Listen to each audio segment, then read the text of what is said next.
जो कथा कुहाଯାଉଛି ऐतिहासिक माने कहउछंती जे गजपति महाराजा माने 46 टी राज्य जय करथिले एवं एकथा कुहाଯାଉଛି जे रत्नभंडार रे 34 टी मुकुट रहिछि ता सहित रघुनाथ बेश आभूषण मध्य रहिछि 46 टी राज्य जय करथिले 34 टी मुकुट कथा कुहाଯାଉଛି गुप्त कोठरी रे ताहा थिबा कथा कुहाଯାଉଛି ए बाबद रे टिके जानिबाकू चाहिबू इतिहास कोन कहउछि वास्तवता कोन।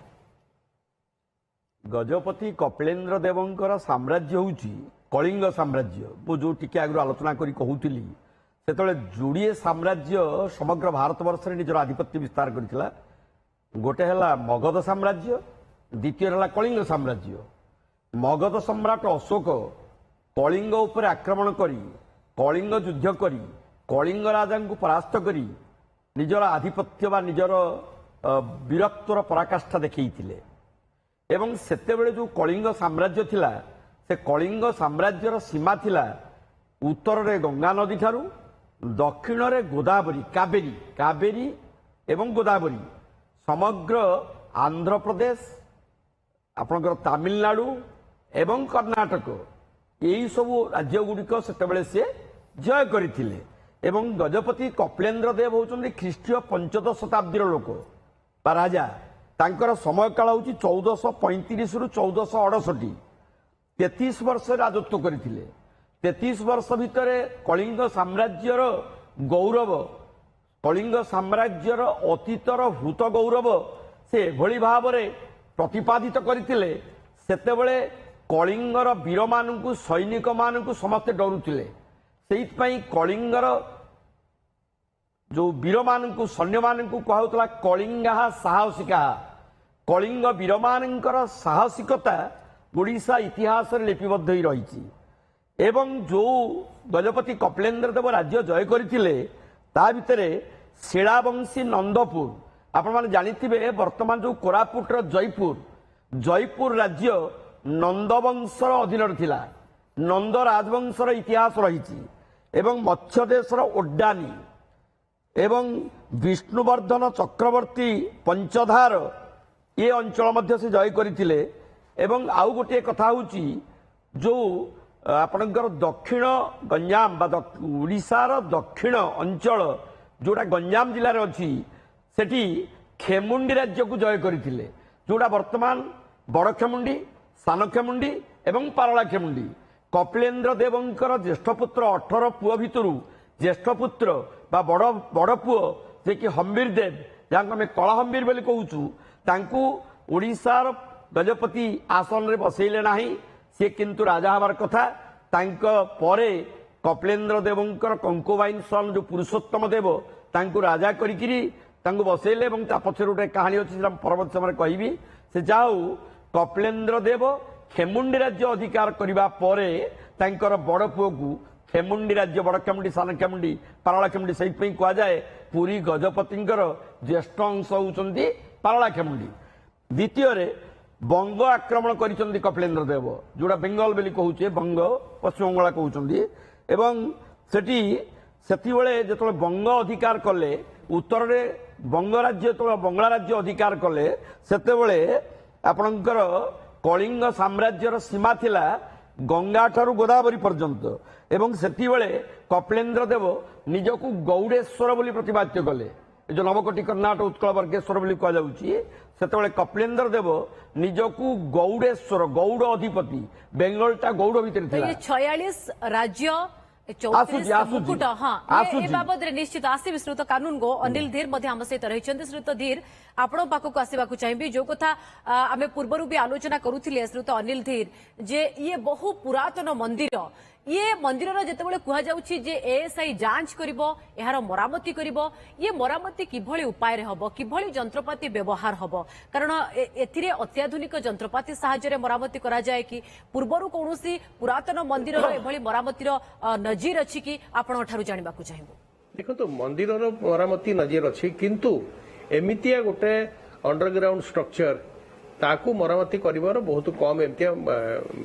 एक्सपीरियंस थी मु कहूँ खाली भारत नुहे विश्व सारा एमतिया गोटे स्टेज रे गोटे एमतिया अंडरग्राउंड चेम्बर एते बड़ मंदिर अंडरग्राउंड चेम्बर वर्षे वर्ष है खोला है जो कंडीशन रे अच्छी एमतिया मरामती मत बहुत कम उदाहरण थी एवं जहाँ भी कम कर एएसआई सेटा गोटे माने पायलट प्रोजेक्ट गोटे मॉडल टेस्ट केस भी हम एटा गोटे एफिकेसी गोटे लैबोरेटरी बढ़िया भी एटा तैयारी हम मुझे कहूँ द्वितीय कथा देखु मंदिर रखरखाव आम रजा मैंने करते भी मेंटेनेंस करुले किंतु एते वर्ष एएसआई है 1.5 वर्ष पुराना स्टेट आर्कियोलॉजी है आमर 50-60 वर्ष पुराना किंतु 100 वर्ष ये जो 600-700 वर्ष यही मंदिर जो आमर ऑफिशियल से सेवायत अच्छा दयतापति अच्छा मेकअप अच्छा जहाँ भी सब से मैंने ही आज जाए मेंटेन कर आ बहुत भल मेंटेन करी यही मंदिर को मेंटेन करवा तार सब रीतिनीति कर्म देखु ये भी आमर एते थरे से मंदिर अटैक है किंतु आज भी रत्न भंडार एते रत्न अच्छी ताकू केमिति जे जे डिजाइन करथिला त तळे अंडरग्राउंड रखिथिला केमिति केते थरे पाताळी हेले एगुडा गोटे बहुत बड़ इतिहास आगे ए मंदिर खाली आपण से जो आमर ताकू ता स्पिरिचुअलिटी देखले नाही ए मंदिर पूरा गोटे इंडियन हिस्ट्री केमिति धर्मर स्ट्रगल जहाँ में किछ समय तळे हरिहर कानून को सहित मध्ये आलोचना करुथिले जे 46 टी राज्य जय करिथिले गजपति महाराजा माने श्रीयुत अनिल धीर आपण ए बाबद रे कोन जानि छंती आपण को गवेषणा कोन कहूची जे केते परिमाण रत्न अलंकार गच्छित रही थाई पारे कारण साधारण लोक ए प्रश्न ही जानिबा को चाहुछंती वास्तव रे कोन गुप्त कोठरी अछि सुडंग अछि देखंतु ना केते प्रकार ना ना देखो जो केते प्रकार अच्छी सेटा ऑलरेडी कोडिफाई हेची आमे हमर गोटे धारणा लिस्ट नाही आगे से ऑलरेडी गोटे लिस्ट छपा हेची हरिहर बाबू को पाखरे अछि 1956 रे ओडिसा गवर्नमेंट प्रेस छापी थिला कोन कोन ता भितरे अछि पूरा विवरणी दे कि गोटे गोटे तालिका ताको पाखरे अछि बहुत कम लोकों पाखरे सेटा अछि एमिति गोटे बहुत बड़ जिंस गोटे रेवलेशन होबो कि हठात किछि बाहर जीवो नाही जहा अछि सेटा ऑफिशियल रिकॉर्ड रे अछि आ एमिति किछि आउ गुप्त मो जानिबारे जहाँ भी जदि गुप्त एते वर्ष गुप्त रहिबा कथा माने 46टा थिला कि 24टा थिला मुकुट मु सेटा जानि सेटा एबे सब क्लैरिफाई हे जिवो देखो तू बहुत गोटे एमती आमे ए जो गुजब बहुत गोटे एमती बिल्ड अप करी कि रहउछु गोटे प्रक्रिया जोटा 100 वर्ष हैला 1803 परे केते थरे एटा खोली थिबा आज सिना एते आमे तो जो इन्वेंटरी हेतिला आपण कहउछन्ते सेति कि वर्तमान भी जदि करा जाउछि सेति कि बाहरिबो जो कथा कुआ जाउछि जे आलमीरा पछपटे किछि बाट थिबो बा आउ कोनोसे कोठरी सेमति नथिबो निश्चय निश्चय हाँ देखिए एबे एबे तो पूरा चेक होबो आगे एबे तो प्रोफेशनल लोक भी चेक करिवे एएसआई रो इंजीनियर माने चेक करिवे जदि भी किछि अछि सब बाहर जीवो टोटली बाहरिबो आगे आपण देखंतु बहुत आमर गोटे धारणा अछि ए सब जिंस को प्रथम चेक करिवे जो पुराना लिस्ट अछि से तालिका संगे मिसेइबे एटा आगे सेते बेले जो हेइथिला सेटा पूरा तारो ओजन हेइथिला ता साइज ता डायमेंशन तारो सेते बेले मार्केट वैल्यूएशन भी लिखा हेइथिला एबे आउ थरे तार रिसेंट वैल्यूएशन करिवे ए जिंस तो किछि नाही कि रिपेयर करिवे कि कोन करिवे सुना सदाळे तार किछि डेटोरेट करे ना चांदी जदी थिबो टिके कळा पडिए ताको सफा करले सफा ही जाय ताको तार मेथड अछि ए माने भी आम सुनारी माने भी जानते किछि बेसी टेक्निकल नाही मो कहिबा कथा आज जेमिति गजपति इंटरेस्ट देखैले मोर माने मु जदी मोर गोटे इच्छा था गजपति 2018 भी जदी से इंटरेस्ट देखे था 6 वर्ष जो डेटेरिएशन है हलानी अब आज गजपति आसचंती for the transportation of the ये गजपति सेति की कंसर्न रिपेयर बेले भी हम जिते रिपेयर प्रक्रिया चलो मु बहुत खुशी हेबी जदी गजपति प्रति वीक गोटे रिपोर्ट नेबे सेठी साइट विजिट भी करेंगे कहीं मु पुणी कहूँ रत्न टू बेसी बेसी जरूरी बेसी बेसी बहुमूल्य बेसी इंपोर्टेंट है रिपेयर रत्न तो आगे जगह रखिबा सुरक्षा अलंकार कथा आपण भी पूर्वरु कहउथिले जेमति आपण 34 टी मुकुट कथा उठाउथिले एवं रघुनाथ बेसर आभूषण कथा मध्ये कहउथिले ए सब थिबो आपणकर जो भीतर रत्न भंडार रे 4टा कोठरी अछि वर्तमान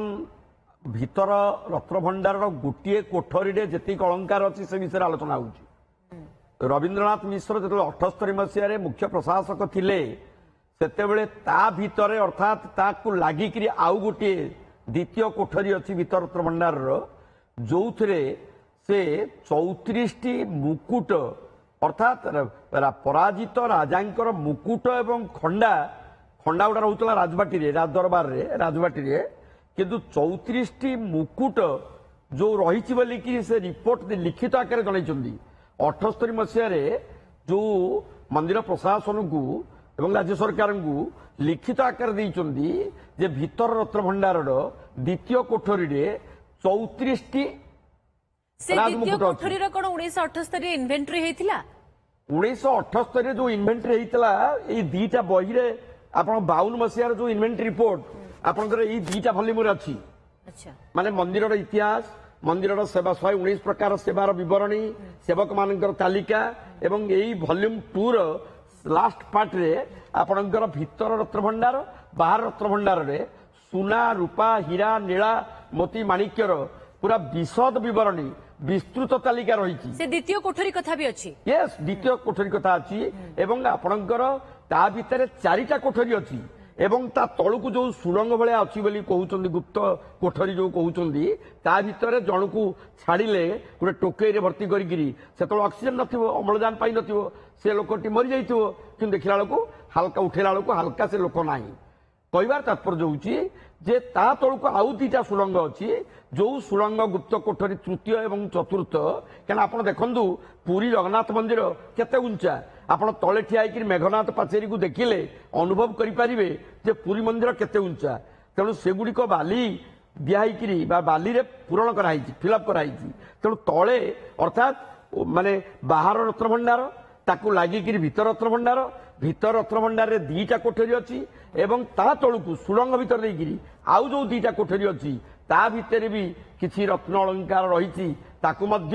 ଅନୁସନ୍ଧାନ କରାଯାଇ ବାହାର କରିବା ଦରକାର। ଏବଂ ମତେ ନିଜେ ରବୀନ୍ଦ୍ର ନାରାୟଣ ମିଶ୍ର ଗୋଟେ ଆଲୋଚନା ପ୍ରସଙ୍ଗରେ 1952 କହିଥିଲେ ଆପଣ କହୁଛନ୍ତି ସେ ସବୁ ରତ୍ନ ଭଣ୍ଡାର ଇନଭେଣ୍ଟରି କରାଯାଇଥିଲା, କିନ୍ତୁ 78 ରେ କେବଳ 2ଟି ଏବଂ ତା ତଳେ ଆଉ 2ଟି ଅଛି। ତାକୁ ମଧ୍ୟ ଯଦି ଆଜି 11 ଜଣିଆ ଟିମ୍ ଯୋଉ ଯାଉଛନ୍ତି ସେ ବିଷୟରେ ବି ଅନୁସନ୍ଧାନ କରିବା ଦରକାର, ସେ ବିଷୟରେ ବି ଦେଖିବା ଦରକାର। ଏବଂ ଯଦି ଆପଣଙ୍କ କହିବା କଥା ଇତିହାସ ଯାହା କହୁଛି 46ଟି ରାଜ୍ୟ ଜୟ କରାଯାଇଥିଲା, 34ଟି ମୁକୁଟ ଥିଲା, ଇଏ ବା ରଘୁନାଥ ବେଶର ଆଭୂଷଣ ହୁଅ, ଇଏ ହୁଏ ତ ସେଇ ଯୋଉ ଗୁପ୍ତ କୋଠରୀ କଥା କୁହାଯାଏ ତା ଭିତରେ ଆପଣଙ୍କର ଭିତର ଭଣ୍ଡାରର ପ୍ରଥମ କୋଠରୀରେ ଆପଣଙ୍କର 1905 ଯୋଉ ଶେଷ ରଘୁନାଥ ବେଶ ହେଇଥିଲା ତାର ଜିନିଷ ଗୁଡ଼ିକ ସେଠି ରଖାଯାଇଛି, ଯୋଉଟା ଖୋଲା ଯାଇ ନାହିଁ। ଏବଂ ଯେତେବେଳେ 1985ରେ ଯେତେବେଳେ ହୀରା ଟିକେ ଦରକାର ପଡିଲା ଆପଣଙ୍କର ବଳଭଦ୍ର ବଡ଼ ଠାକୁରଙ୍କର, ସେତିବେଳେ ଭିତର ରତ୍ନଭଣ୍ଡାରର ପ୍ରଥମ କୋଠରୀ ଖୋଲିକିରି ସେଇଠୁ ଆଣିକିରି ବଣିଆ ଦ୍ୱାରା ତାକୁ ମରାମତି କରାଯାଇଥିଲା।